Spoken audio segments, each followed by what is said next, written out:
Hello guys, welcome. Collective reading tayo ngayon. So tingnan natin kung kaninong energy to. Be open-minded po, hindi po halos lahat makaresonate. Kaya piliin nyo na lamang. And thank you nga po pala sa mga nag-subscribe, lalo na po sa mga bumabalik. Marami pong salamat. Give me the message for collective. Kaninong energy to?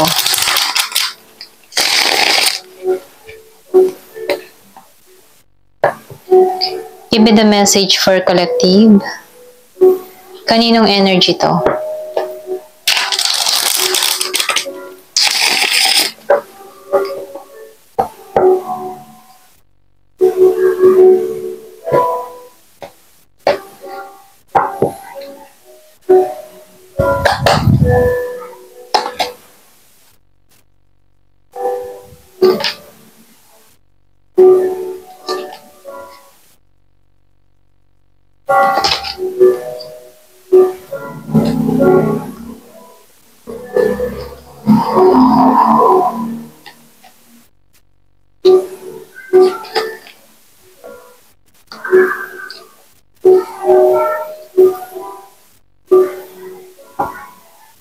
Meron ako nakikita ditong Sagittarius, Aries, and Leo. Merong Capricorn, Gemini. Merong Aquarius and Libra. Merong Virgo, Capricorn, Taurus. Scorpio, Cancer, and Pisces. Meron ako nakikita dito na tao na alam mo yung tipo na meron siyang pinagbuhusan ng oras, panahon, maging pera niya, binuhos niya dito sa person niya. Pero nakikitaan ko dito na naubos, okay? Alam mo yung tipong nauubusan siya dahil dito sa tao niya, okay? Pwede rin sabihin siya yung gumagastos dito, nakadepende sa kanya yung person niya, ganun ano. So nakikitaan ko din dito na meron ditong tao na unti-unti niya nang naalisan to, yung mga negatibo, nakaisipan, yung mga nangyari sa nakaraan. Meron siya ditong minahal na tao na kung saan ito rin din yung nagbigay sa kanya ng sobrang pasakit dito. Meron ditong tao na sobrang nasasaktan hanggang ngayon. Alam ng tao na ito na kailangan niyang alisan to. Pero nakikitaan ko dito na umaasa tong tao na ito na magbabalik ito.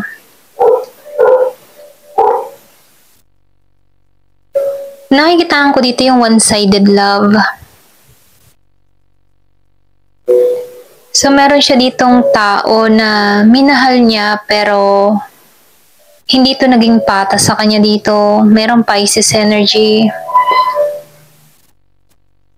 Nakikitaan ko rin dito na dumating sa point na nawalan siya ng balance dito. May pinanganak nung 14, 7, G, 6, 5. So, meron ditong away na nangyari, gulo, conflict, hindi pagkakasundo-sundo. Kung bakit meron ditong nasasaktan. Okay?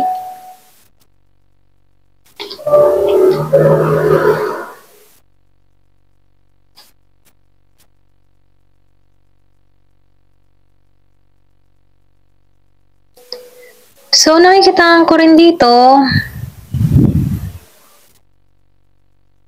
may yung iba sa inyo, no, merong involved na magic, okay, kung bakit naapektuhan yung love life mo.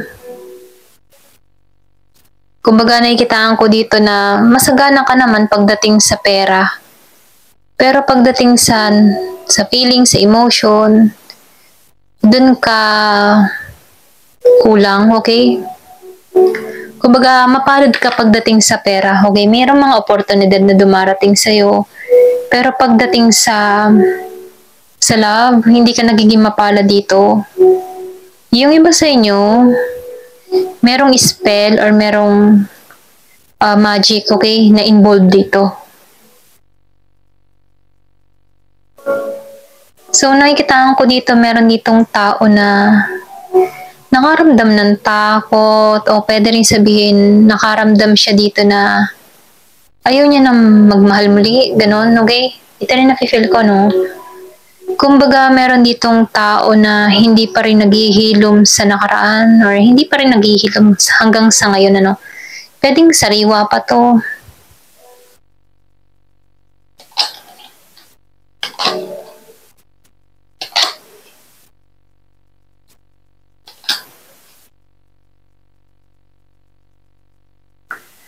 So, nakikitaan ko dito na hindi to masaya. Okay, meron ditong taong hindi masaya. Merong Aries, Leo, Sagittarius, Scorpio, Cancer, and Pisces. Halos lahat nandito naman. Kaya lang malakas dito ang Leo, merong Capricorn, Taurus, okay? Merong Aries. So, nafe-feel ko dito, no? Alam mo yung tipo na one-sided love? Yung bang tipo na nagpapakamartir tong tao na to? Yung bang tipo na dahil sa pagmamahal niya dito, nakakalimutan niya na yung sarili niya, okay? Kumbaga, dumating sa point na pinagsiksikan niya yung sarili niya pero walang response siyang nakamit dito mula sa person niya dito. Kumbaga, ginawa niya na yung paraan para ayusin yung connection pero hindi tugma yung energy. Ito rin na feel ko kasi yung tao niya dito makabuluhan pa eh. Alam mo yung tipo na makamundo pa. Alam mo yun, okay? Yung mahilig siya sa mga happenings, mga masasayang sandali, sa mga gimmick, or pwede rin sabihin na ayaw pa nitong matali sa isang sitwasyon. Or kung natali na siya sa'yo, nakikita ko dito na ayaw niyang, yung ba tipong gusto niya maging malaya, ganun. Gusto niyang maging single forever, or pwede rin gusto niya happy-happy lang, ganun. Ito rin nafe-feel ko, no, meron ka ditong tao na makamundo, ganyan. Hindi niya kinonsider yung feelings mo dito, kung bakit nalulungkot ka dito. Pero nakikita ko dito, no, matapang ka, okay? Alam mo yung tipo na, alam mo sa katotohanan na ganito yung tao mo, ganito yung, pero nagsubo ka pa rin hanggat maaari. Sinubukan mo pa rin na ayusin pa tong connection mo dito sa tao na to, pero hindi to nakipag-cooperate sa'yo.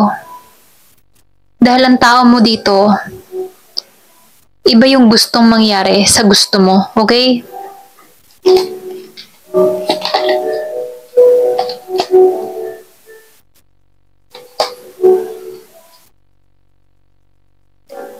So, nakikitaan ko dito, yung iba sa inyo sumuko ka na rin dito, no? Alam mo yung ganun, sinukuan mo na lang to kasi dumating sa point na natauhan ka or dumating sa point na ginising ka or dumating sa point na naawa ka na sa sarili mo, ganun. Kaya nakikitaan ko dito yung iba sa inyo, hindi halos lahat makaka-resonate po dito ha. Yung iba sa inyo, inalisan mo na to sobra na bigat, okay? Sobrang bigat ng energy mo dito. Kasi dumating din sa point na napabayaan mo yung trabaho mo. Yung iba sa inyo, no, dumating sa point na napabayaan mo na yung trabaho mo. Dahil sa pagmamahal mo sa tao na to, hindi ka nakapag-concentrate sa trabaho mo, maging sa sarili mo. Pero nafe-feel ko dito yung positive na parating sa'yo, no? Magiging maayos ang lahat para sa'yo. Kumbaga nakikita ko dito, mababalik mo muli yung balanse ng buhay mo. Kasi, na ano kayo, na pinanghinaan ka, okay? Yung bang tipo na nahirapan ka makamoving on dito sa tao na to dahil ang hirap para sa'yo, okay? Masakit yung naramdaman mo dito sa tao na to. Na kung sana, no, mismong yung ego mo, kinain mo na para kumbinsihin lang tong tao na to.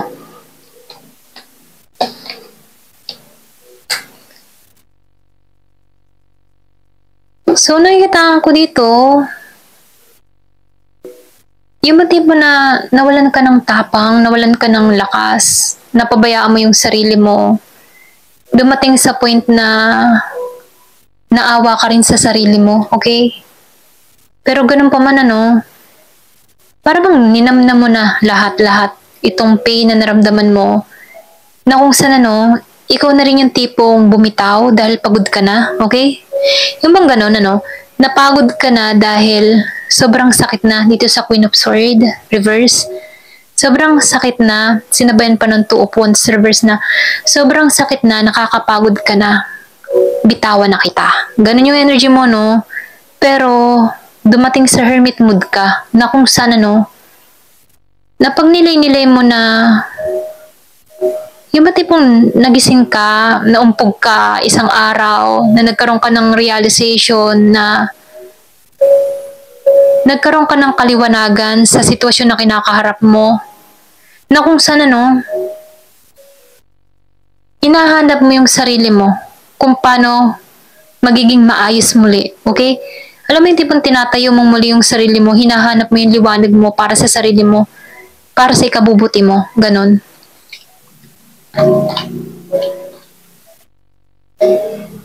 Yung iba sa inyo, ginamit mo yung sama ng loob mo para makabangon, okay?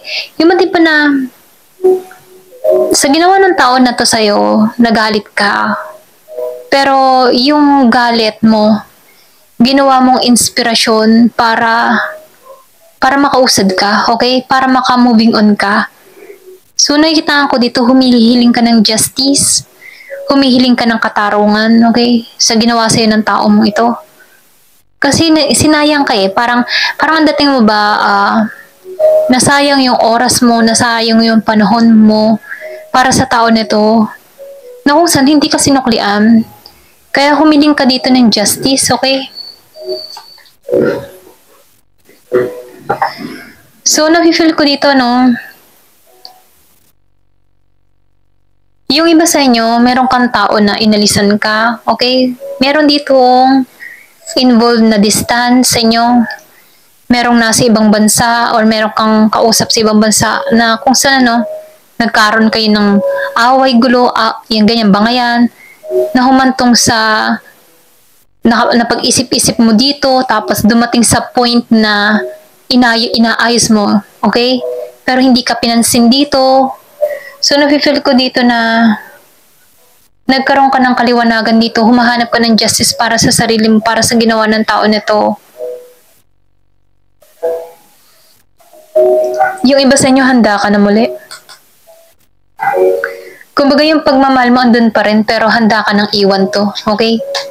Para sa panibagong simula para sa sarili mo. Ito rin nakikita ko, Yung bang tipo na magmo-moving forward ka or aalisan mo na to kahit masakit, mabigat para sa panibagong yugto ng buhay mo. Ganun lang yung energy mo, okay? Ito rin nafe-feel ko sa'yo.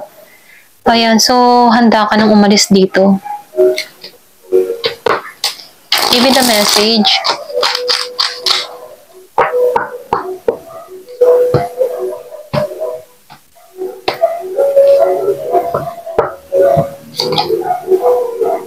So, meron itong reconciliation, Good see, sex, good time. So, mag-ingat ka dito, Yun di po na handa ka na mag-moving forward, mag-moving on. Pero gusto nitong ayusin yung connection dahil sa sex, okay? So, pwede niyong sabihin, habol lang sa'yo nito sex. Yung iba sa inyo,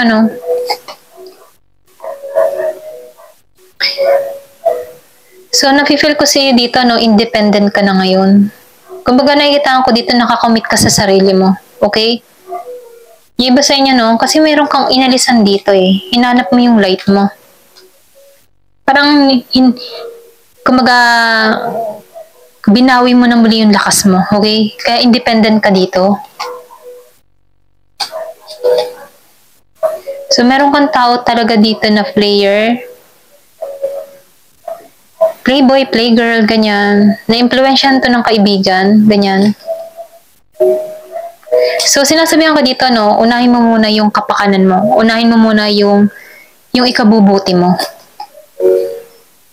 Kasi nasa the divine feminine energy ka na kung saan nahanap mo na muli yung light mo. Okay? Ito lang yung nakikita ko. Thank you for watching. Love and peace.